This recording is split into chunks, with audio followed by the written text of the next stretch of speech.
I'm at the end of my trip here in South Africa, and this is my last camping site.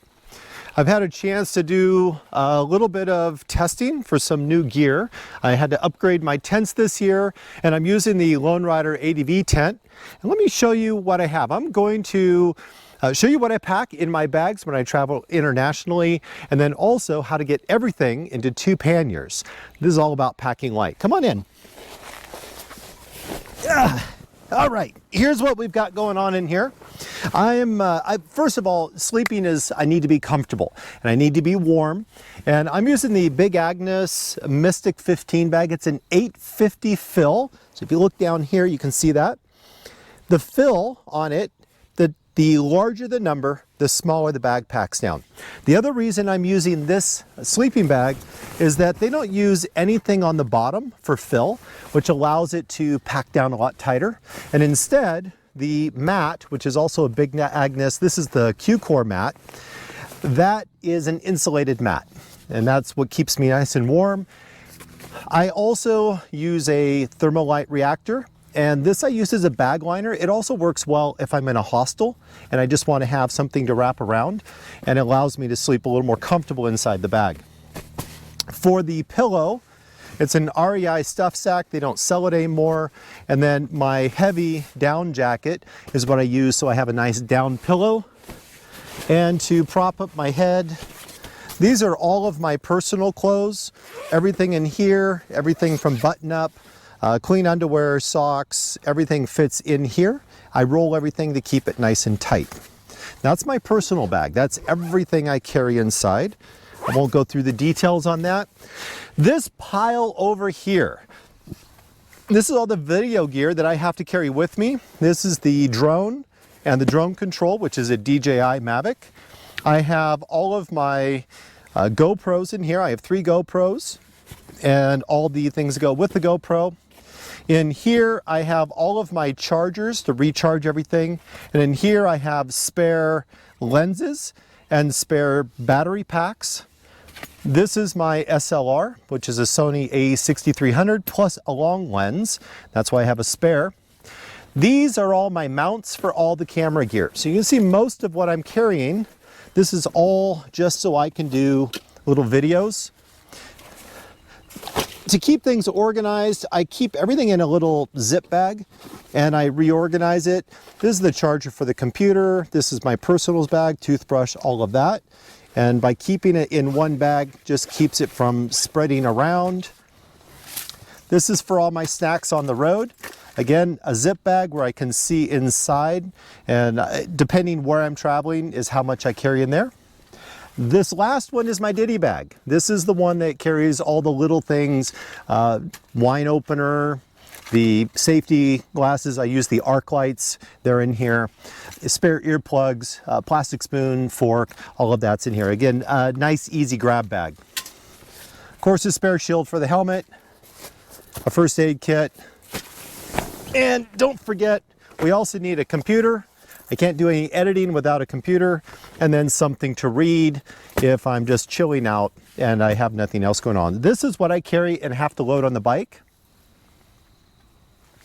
The other things that are in here are my helmet and riding gear.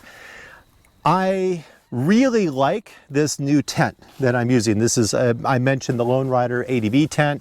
It has enough room in here to sit. It has a very vertical wall and it has just enough space. I could fit 2 people in here, but this is really comfortable with me on one side, all of my gear, everything's inside the tent. There's nothing crawling in my boots at night if I bring them in, although they stink really bad now, so they stayed outside.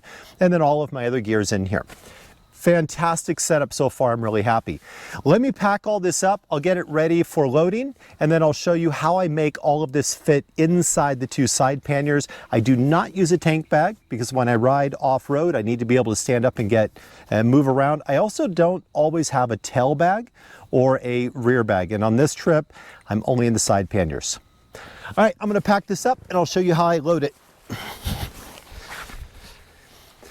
I'm going to go ahead and pack my technical side before I pack up the camping bag. My bags are divided in that category. One side is all my camping gear. If I camp, I need to get in there. It's there. The other side is camera gear, clothes, things that I want to grab when I'm on the road.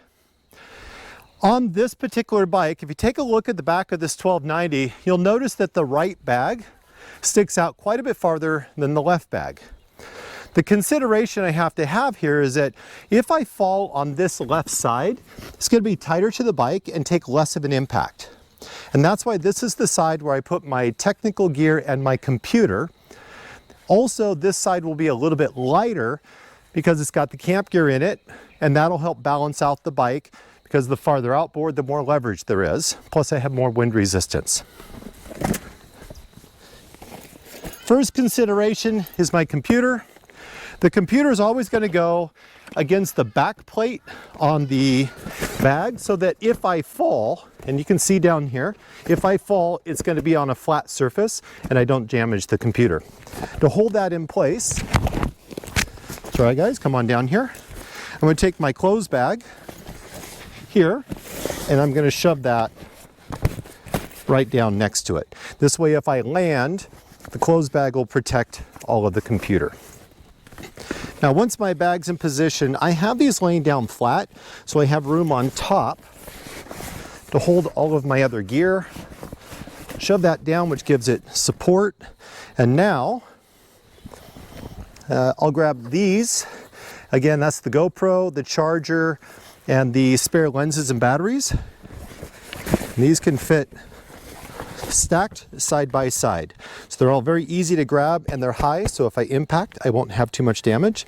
And that leaves a little pocket on the back. That takes care of the remainder. When I'm on the road, most likely I'm going to need to either get into my arc lights or I'm going to have to get into my snacks. So the first bag I'm going to pack is all the computer peripherals and the personal stuff. So that goes in there. And then I can put in the snack bag.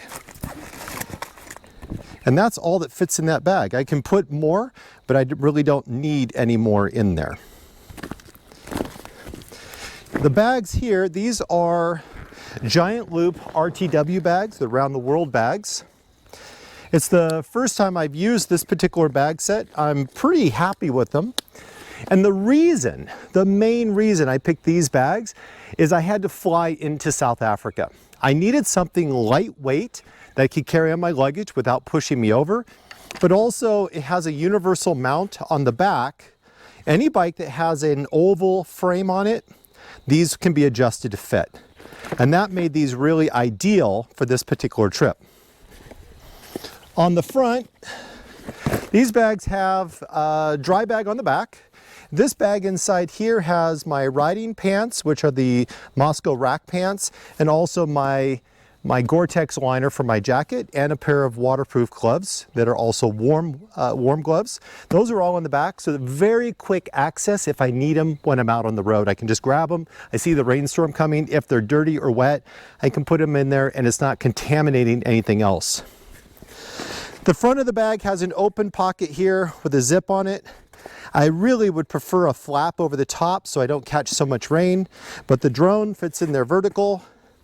Next to that, I take my plexus for my shield cleaner and my buffing rag. And then on top of that, I have the controller. This means that if I have the opportunity to get an amazing shot, it's right there. I can grab it. I get my drone up in the air and I get some amazing shots.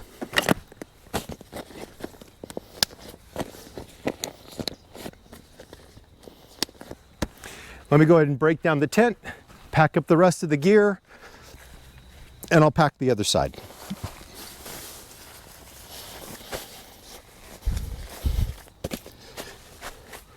That's a 15-degree sleeping bag. And it's not really tapered. This bag has a lot of room for my shoulders, for my legs. I can roll all over. I really am not a fan of mummy bags. I just feel really constricted. Great bag. And for that size, almost impossible to beat. Oh, a couple of features. Come on in here. I'm not doing a review on the tent, but there's a couple of things that are really cool that I like. This has zipper pockets in the corner, and I can run a cord out of the tent into my bike and pull in 12-volt power. Also, there's a full-size net on the top where I could put my wallet and any other small stuff. along with just the basic high quality tent features. All right, out of my way. Shoo, shoo, shoo, shoo, shoo.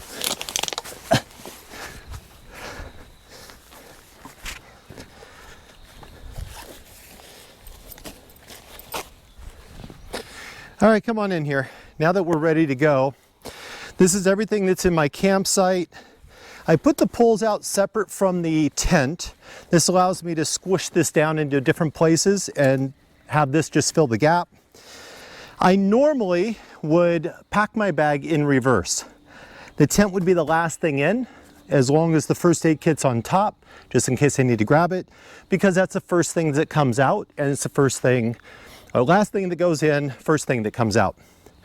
Because here in South Africa, you really don't just camp wherever you want to go as designated sites. I end up pulling out my sleeping bag and using it in some locations where I don't need the tent. In that case, I'm going to put the tent on the bottom first.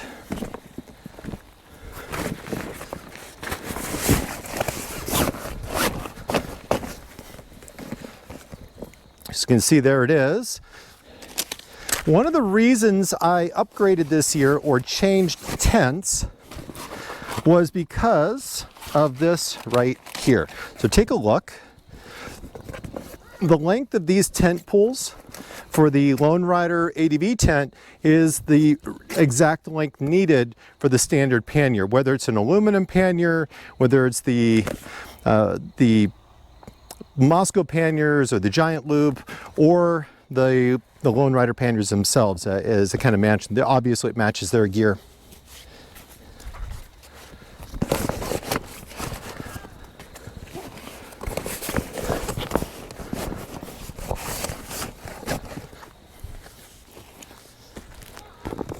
The first aid kit is always going to be somewhere near the top, just in case I end up needing it, and I hope I never do.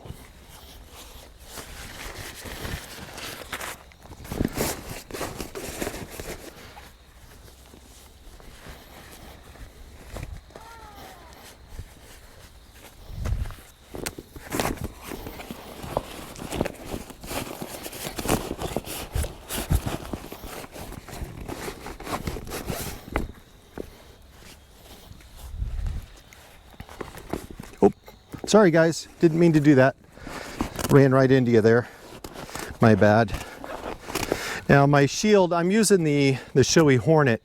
Means I have to carry a special or an extra shield with me. But even if I was wearing a regular helmet with a drop-down visor, I would carry a spare shield just in case something happened. That can be really difficult depending where you're traveling.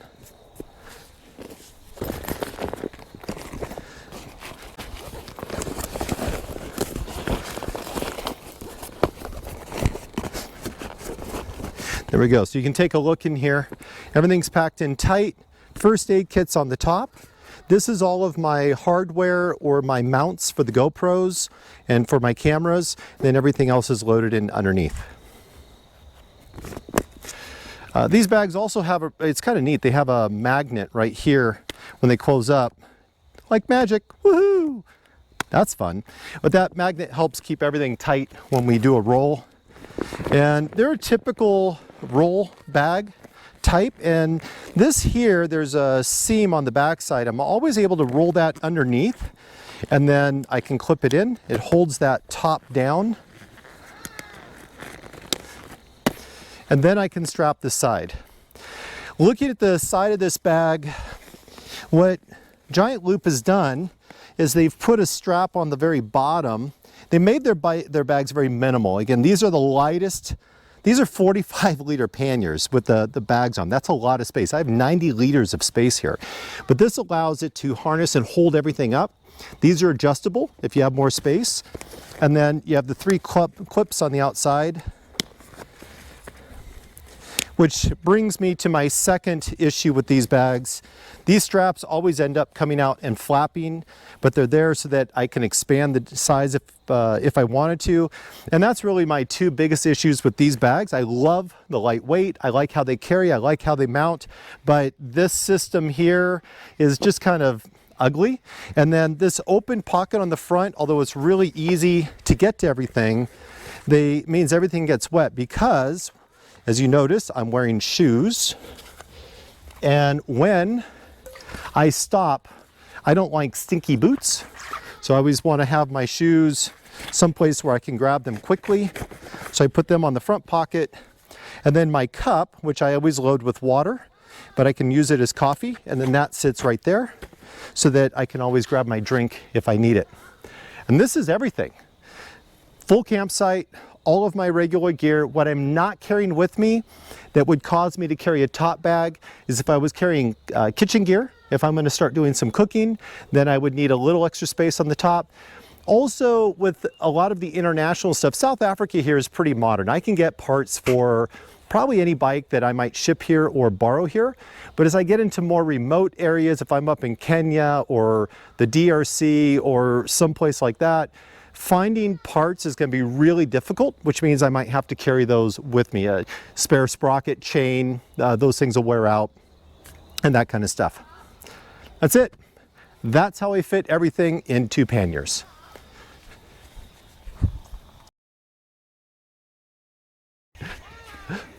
What, last time I recorded, there was a red thing on. Yeah. There's a red thing on the front too. I just want to yank it back.